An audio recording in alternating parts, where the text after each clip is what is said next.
दुःख बांधवाडी आहे हा संसार. फक्त आणि फक्त दुःखाने बांधलेला असा संसार आहे. परंतु आपण किती करतो संसारासाठी, किती करतो. माझा संसार, माझा संसार, माझा संसार.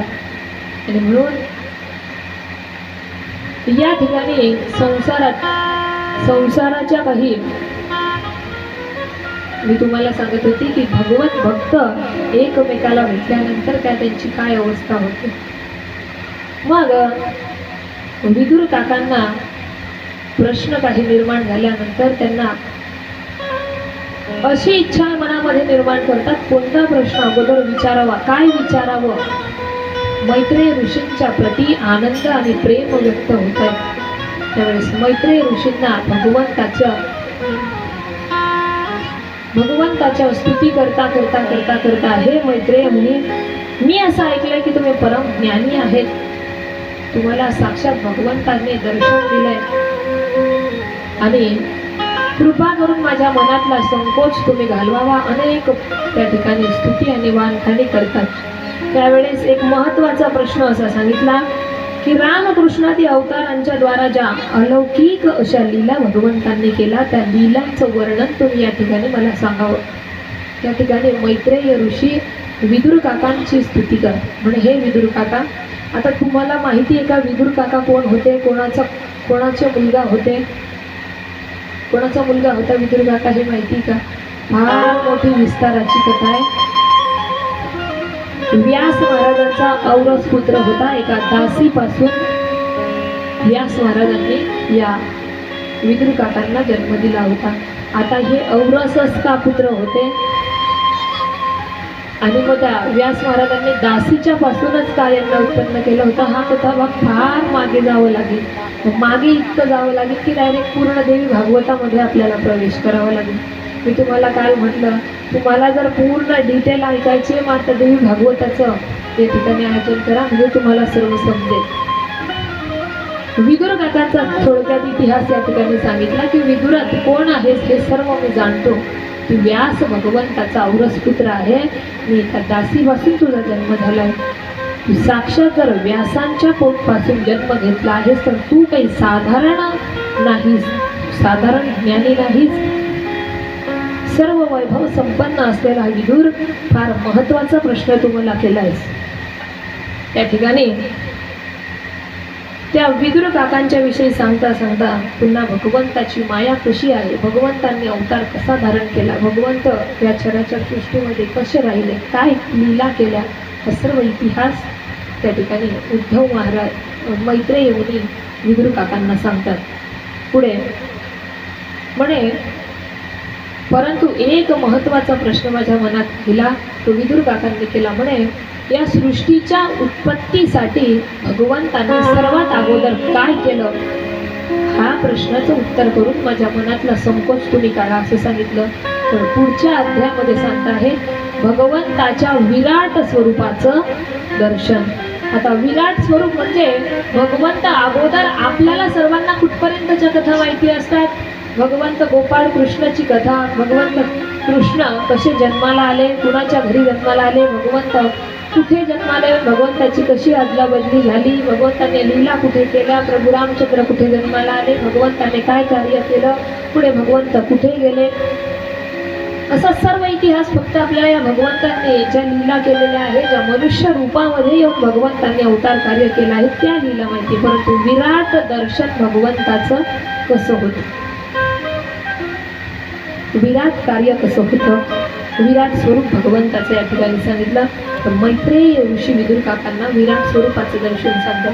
प्रथम हा जीव असल्या कारणाने, जीवांचा आत्मा हा जीवच असल्यामुळे सर्वात अगोदर या विराट स्वरूपाने त्याची उत्पत्ती कशी केली, तर प्रथम उत्पन्न झाला म्हणजे जीव रूप असल्याने परमात्म्याचा अंश उत्पन्न झाला.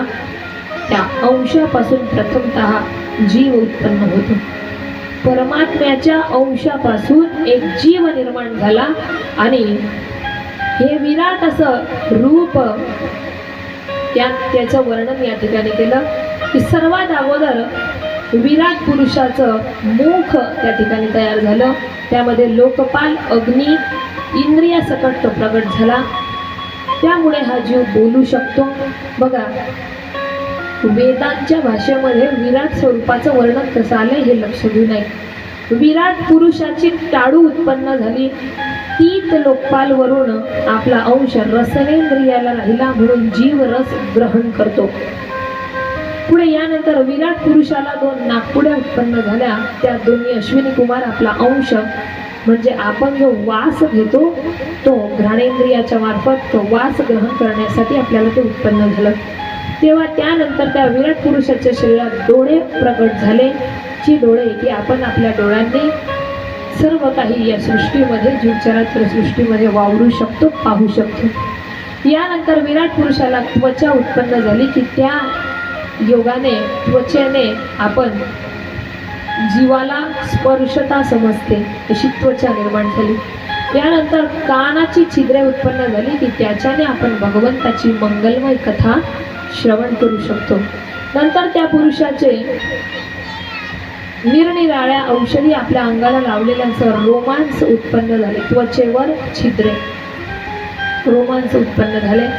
आता सर्व काही अंश या ठिकाणी उत्पन्न होता होता जीव त्या ठिकाणी विराट स्वरूपाचं हात प्रगट झाले, पाय प्रगट झाले, बुद्धी प्रगट झाली, हृदय प्रगट झालं, अहंकार सुद्धा या जीवाला उत्पन्न झाला. नंतर पुढे चित्त प्रगट झालं आणि या विराट पुरुषाच्या डोक्यापासून तर स्वर्ग लोक पायापासून पृथ्वी आणि नाभीपासून देवाधिदेव या शरीरामध्ये आढळतात. असं भगवंताची विराट स्वरूपाचं वर्णन या ठिकाणी केलं. पुढे आता महत्वाचं आहे की या विराट स्वरूप भगवंताने जे धारण केलं होतं त्या विराट स्वरूपामध्ये भगवंताच्या कोणत्या ज्ञानेंद्रियापासून कोणाकोणाची उत्पत्ती झाली हा इतिहास या ठिकाणी सुंदर पद्धतीने वर्णन केला. की बघा, भगवंताच्या मुखापासून जे विराट स्वरूपाचं दर्शन आपण करतोय त्याची कथा मी तुम्हाला सांगते. भगवंताच्या मुखापासून वेद आणि ब्राह्मणांची उत्पत्ती झाली. म्हणून लक्षात घ्या, ब्राह्मणांची उत्पत्ती कुठून आहे? भगवंताच्या मुखापासून. म्हणून यांना श्रेष्ठत्व दिलं, यांना उच्च जातीचं समजलं जातं. त्यानंतर बाहूंपासून म्हणजे हातांच्या या बाहूंपासून क्षत्रिय वृत्ती तयार झाली ज्याच्यामध्ये आपण येतो. यानंतर वर्ण उत्पन्न झाला. नंतर भगवंताच्या 2 मांड्यांपासून शेती उत्पन्न झाली, धरणी उत्पन्न झाली. यानंतर तिच्या व्यवसायापासून वैश्य वर्णाचा प्रादुर्भाव होतो. यानंतर व्यवस्थित सर्व धर्म कार्य चालण्यासाठी भगवंताच्या चरणापासून सेवा वृत्ती प्रगट झाली. ती पासून प्रथम वृत्ती धारण करणारा शूद्र वर्ण प्रगट झाला. आणि अशा प्रकारे भगवंताच्या विराट स्वरूपाचं दर्शन या ठिकाणी शुकदेव भगवंतांनी परीक्षित करायला सांगितलं. गोपाल कृष्ण भगवान की जय. आता पुन्हा विदुराने काही प्रश्न मैत्रेय मुनींना केले. हे मैत्रेय मुनी, भगवंत बोध स्वरूप आहेत, सगुण साकार आहेत, निर्विकार आहेत. आणि मग असा हा भगवंत गुण आणि क्रियांशी या भगवंताचा संबंध येतो कसा? काही वेदांतिक प्रश्न केले. किंवा कर्मामुळे क्लेश कसे उद्भवतात? जीव जे कर्म करतो त्याच्यापासून दुःख त्याला कसं प्राप्त होतं? शुकदेव भगवंत म्हणतात, भगवंताचं स्मरण केल्यानंतर आपले सर्व काही जे पाप, सर्व काही जे दुःख आणि क्लेश आहे ते स्मरण करता बरोबरच समोर नष्ट होऊ लागतात. परंतु लक्ष द्या, विदुर काका म्हणत आहेत, सर्वात अगोदर संसारामध्ये 2 प्रकारचे लोक सुखी आहेत. ते कसे? अत्यंत अज्ञानी आहेत किंवा बुद्धीच्या पलीकडे असणाऱ्या भगवंताची प्राप्ती त्यांनी करून घेतली आहे. म्हणून मधल्या श्रेणीतले जे संशयी लोक आहेत ते दुःखी आणि दुःखीच असतात. यांना मी तुम्हाला समजावून सांगते. याचा अर्थ असा की आपण मध्यम श्रेणीतले लोक आहोत. आपण साधारण भगवंताची जमेल त्या पद्धतीने भक्ती करतो. परंतु आपल्यातलेच आणि आपणच काही असे लोक आहोत की आपल्याला जे मिळालंय त्याच्यात आपल्याला संतुष्टता कधीच नसते, आपण सदा कदा दुःखी आणि दुःखीत असतो असं वर्णन दिलंय। यानंतर आपल्या चरणांच्या सेवेने भगवंता नित्य सिद्ध भगवान चरण कमलांच्या ठाई उत्कट प्रेम आनंदाची वृत्ती होतो। जर भगवंता तुमच्या ठिकाणी आनंदाची वृत्ती ठेवायची असेल तर जन्म मृत्यूच्या फेऱ्यातून तो जीव कायमचा मुक्त होतो। परंतु केव्हा? जेव्हा भगवंताच्या चरण कमलाविषयी प्रेम आणि आनंद कायम स्वरूपी राहील तेव्हा।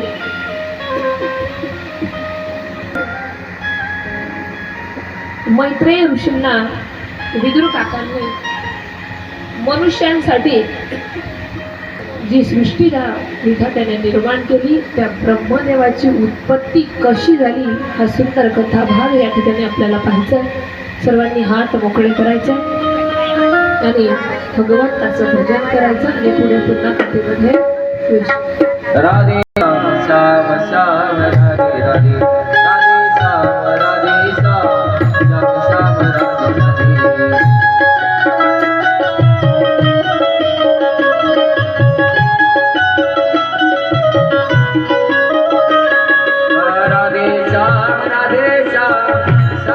राधे राधे।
पुढे ब्रह्मदेवाची उत्पत्ती कशी होते ही सुंदर कथाभाग या ठिकाणी सांगितला की मैत्रेय ऋषी म्हणत आहेत विदुरा तू पूर्ववंशात जन्म घेतला आहेस, तू काही साधारण नाहीस, अतिशय महत्वाचा प्रश्न तू निर्माण केला आहेस आणि श्रीमद भागवत पुराण सांगण्यासाठी मी आता जी सुरुवात करतो आहे त्यासाठी तू सर्वात लक्षपूर्वक ऐक की हे पुराण स्वतः संकर्षण भगवंतांनी संतादिकांना सांगितलं होतं आणि अखंड ज्ञान संपन्न असे संकर्षण त्या ठिकाणी कथा सांगितल्यानंतर पाताल लोकामध्ये निघून गेले। आता सनत कुमार आदी ऋषींनी त्यांच्यातून अशा वसुदेवांचे तत्व जाणण्यासाठी अनेक त्यांना प्रश्न निर्माण केले आणि सनत कुमार आदी ऋषी त्यांच्या लीलांचे जाणकार होते। त्यावेळेस सनत कुमारांना ती कथा सांगितली आणि त्यांनी पुन्हा भगवंताची त्या ठिकाणी स्तुती केली। भगवंत कसे आहेत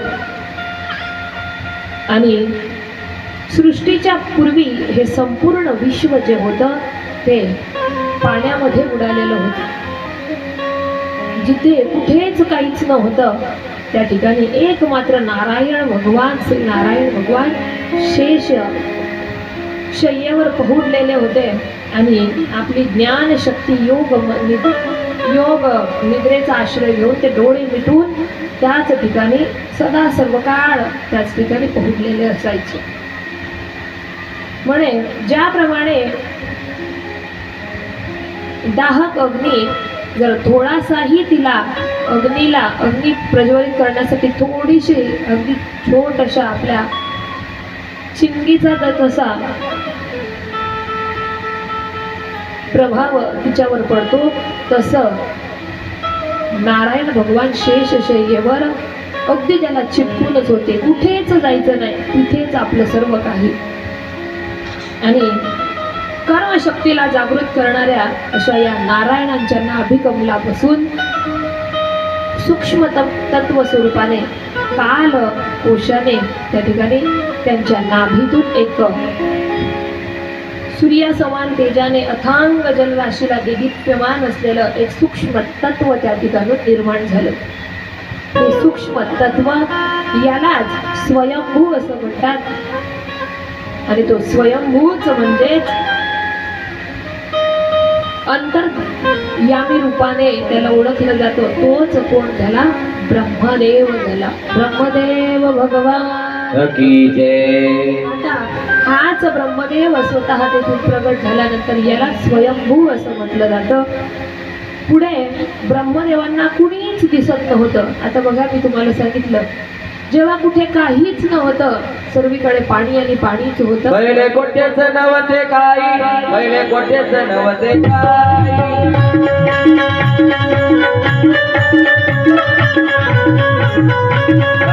सुखाची होते पायी, सुखाची होते पायी. सूर्याला नाही, सूर्याला नाही.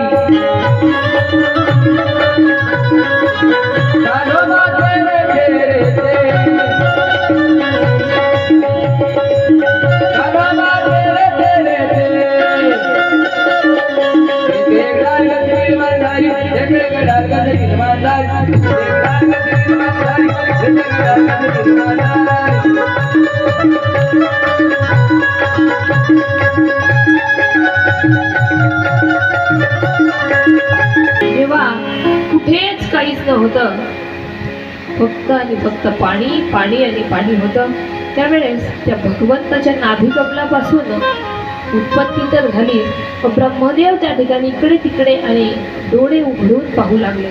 डोळे फिरवून आकाशात चारी दिशांना मान वळवून पाहतात, तोच त्यांना चार मुख त्या ठिकाणी तोंडे म्हणजे चार मुख चार तोंड त्यांना इकडे चारी दिशांना पाहिल्यामुळे उत्पन्न झाली. आता चार मुख उत्पन्न झाल्यानंतर ते पुन्हा त्या ठिकाणी शंका करू लागतात, विचार करत आहेत, असं काय आहे, विचार करू लागतात. कमल कर्णिकेवर बसलेला मी कोण आहे? या कमळातून तर माझी उत्पत्ती झालेली नसेल, आणि मी इथे बसलेला असताना माझ्याशिवाय मला मी आणि आजूबाजूला पाणी याशिवाय कोणीच दिसत नाही. अनेक प्रश्न ब्रह्मदेवाला त्या ठिकाणी निर्माण झाले. मी कोण? मी कुठून आला? माझी उत्पत्ती कुठून झाली? असे प्रश्न ब्रह्मदेव करतात. पुढे 100 वर्षापर्यंत त्या कमळाच्याच देठामध्ये आतमध्ये जाऊन ब्रह्मदेवांनी तप केलं. 1000 वर्ष 100 वर्ष तपश्चर्या केली.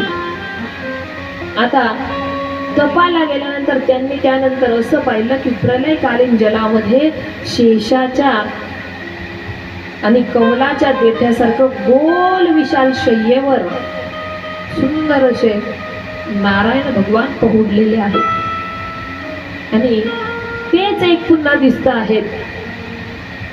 पुन्हा त्यांच्या मस्तकावर अशी रत्न जळवलेली होती. त्यांचं वर्णन त्या ठिकाणी ब्रह्मदेव पाहतात. आणि लांब रुंद विस्ताराने त्रैलोक्य व्यापल्यासारखं असं रूप त्या भगवंताचं दिसतंय. सुंदर सुंदर बोटं आहेत, नख चंद्रिकासारखी वेगवेगळी स्पष्ट ते चमकत आहेत. आणि एवढं सुंदर मुख भगवंताचं आहे की जणू काही ते आपल्या भक्तांचा सन्मान करण्यासाठी काहीतरी बोलता आहेत, असं वर्णन ब्रह्मदेव करतो. पुढे प्रभूंच्या गळ्यामध्ये जे काही माळा आहेत त्या जणू काही वेदरूप भ्रमर गुंजार करत आहेत असं वर्णन करतो. नंतर ब्रह्मदेवांनी पुन्हा ते रूप पाहून मनामध्ये ठसवलं आणि ब्रह्मदेवाची स्तुती केली.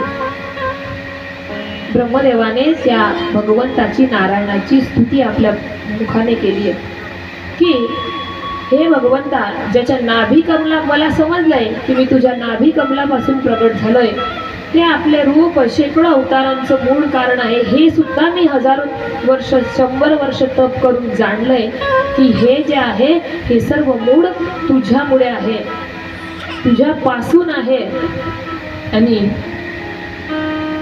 स्तुती करता करता, हे देवा मी आपला उपासक आहे, माझा जन्म तुमच्यासाठी आणि लोकांच्या हितासाठी झाला आहे, असं वर्णन करताना, हे स्वामी, जोपर्यंत इंद्रिय मन माझ्या ताब्यात आहे तोपर्यंत खूप आणि खूप प्रकारे तप करेल, प्रचंड भक्ती करेल आणि तुम्हाला या ठिकाणी मी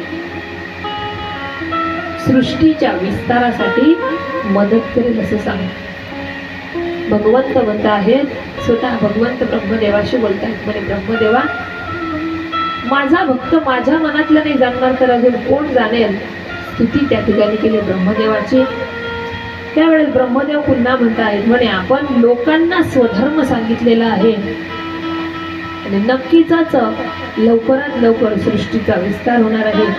परंतु हे देवा, स्वधर्म तुम्ही शिकवला, परंतु काही लोक कर्मामध्ये इतके गुरफटून राहतात की त्यांना बाहेर निघता निघता निघता पूर्ण आयुष्य त्यांचं संपून जातं.